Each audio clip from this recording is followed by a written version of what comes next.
Mr. Hunter Milborne, thank you once again for taking the time to see all your friends at the REC this morning. We're in beautiful Port Credit. Thank you so much for taking the time to be here today. Well, we've done this many times together over the years, so it's always a pleasure to connect. And we sure have. We're going on almost 15. Oh, that's good. Very good. It's pretty incredible. Yeah. It's pretty incredible. I wanted to take some time this morning and really give that 2020 update as to kind of where the condo market is, where the GTA stands, and what kind of value we can create for all our clients, end users, investors alike. You've sold literally tens of thousands of condominiums in your career. You represent builders and developers, so you're a very important part of that process when planning communities. So you're always kind of 5 years into the future. So you bring a very unique perspective into our world of real estate, which is the now.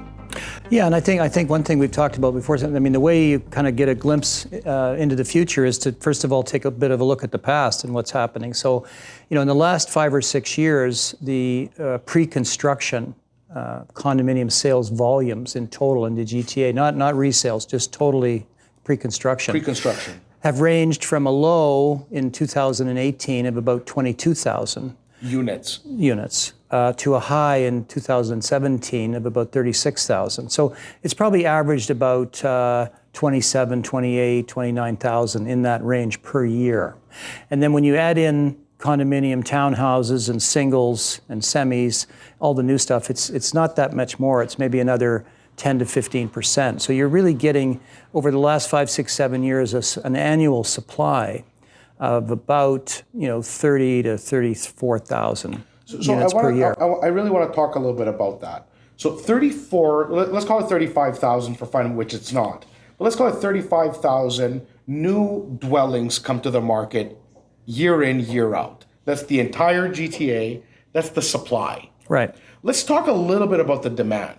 And the demand in this case is, so for the last 5 years, every news outlet, every serious research firm, Urban Nation, you call whichever one you pick and choose, we see one very common denominator, that there's a housing crisis. There is a massive shortage of supply. Can you speak to a little bit to why and how can we possibly address this? Listen, I think it's a question of supply of sites. The low-hanging fruit, the parking lots. Now there's much more assemblies required where you've got multiple sellers. Once a developer secures a site, the planning and approval process has significantly increased over the last couple of years, from an average of 18 months to an average of 36 to 42 months. So it's just taking longer. There's a little bit more bureaucracy out there. CMHC, our federal housing agency, which doesn't have any bias, they just report the facts, based on the population of today's Toronto, which is about 6 million in the GTA, and the projected 8.5 million that it's going to be in 10 years. They have said that the city needs between 50 and 55,000 new homes per year to have a balanced market where the prices just go up with inflation. And so you've got this disequilibrium between supply and demand, as we decided. I mean, if your average of supply is 35,000 and your average demand should be, or your average supply should be 50 to 55,000, there's only one thing that can happen. It doesn't have to happen necessarily in a straight line every year, but it's not going to get less expensive. Hasn't it? Yeah. So we've seen an increase, a steady and consistent increase in values, almost at the double-digit range year over year, especially in the condo market, especially downtown Toronto. We had years of north of 13% capital appreciation in a market that's so significant to the country. This is the economic engine of the country. Yeah. So the price of entry and the price point to get into the GTA keeps growing, and the most efficient and the least expensive housing class is now, a lot of people think it's either gonna collapse because it's a bubble, or it's going to keep growing. Where can we say, guys, this isn't a bubble, this is based on facts? Where do we put the facts from your view? Listen, I think the facts are, the government, CMHC, has said this is what the demand what the supply should be, and then the supply is really what it is, that, let's say that 35,000 per year. So it's a significant shortage. And I think bubble conditions can be more short-term when there's a little irrational exuberance in terms of people. But I mean, that could happen in an individual quarter here and there. But over the long run, I think, you've had this relentless appreciation, which I don't think is going to change. When our market is producing 35,000 units and the actual demand is 55,000 units, we're actually snowballing a 20,000 unit deficit year after year. And that is what is driving prices. That is what is driving the demand to live in this city. Because the reason there is red tape with the City of Toronto for developers is because we are protecting the city to have a livable city. They're not just going to allow anybody to be a cowboy and make the city into something that nobody wants to live in. So I think there's a really good balance from the city perspective. Do I think they need to speed up? Sure. But as far as the fundamentals of the GTA real estate market, it's not based on hype. It's not based on anything except cold, hard facts of supply and demand. I think so, yeah. And you've got, what's complicated that approval process too is, there's park levies, there's heritage issues sometimes, there's Section 37. So it's just taking longer to work out those things, but it really makes for a livable city. I mean, Toronto is the fastest growing city in all of North America and all of Europe. So I think it's a testimony to the municipalities that they're handling it as well as they are in terms of the processing of these multitude applications. There's a study that's done every year called The King of Cranes. It's done by a cost consultant called Ryder Bushnell.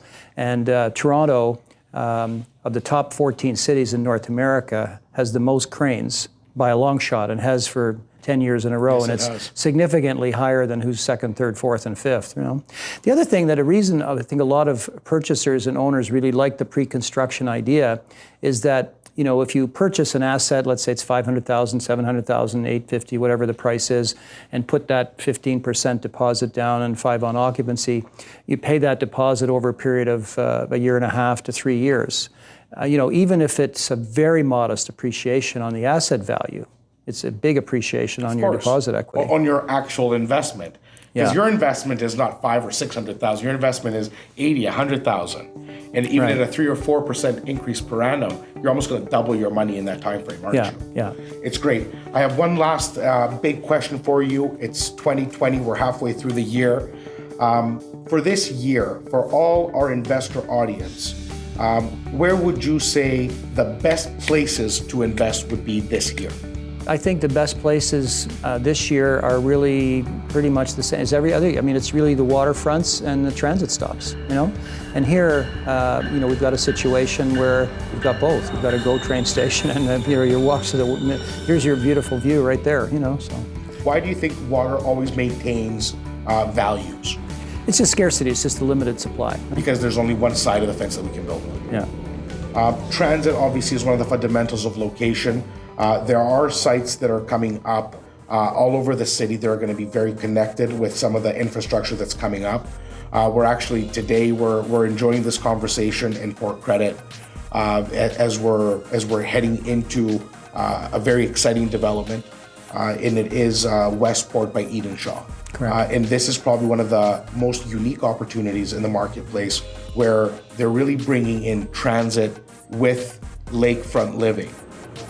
Yeah, exactly. So you're really steps across the street from the GO train, short minutes walk to the lakefront, and the neighborhood with the restaurants and activities. It's really quite a great little neighborhood. I know as a fact that the team is putting together a really detailed presentation. I'll leave that to the team. I want to thank you so much for taking the time to share your insight, for taking the time to always support your friends at the REC, and we're good friends of Milborne Real Estate. I want to thank you very much, Hunter. Thank you, sir. It. Good to see you again. Thank you.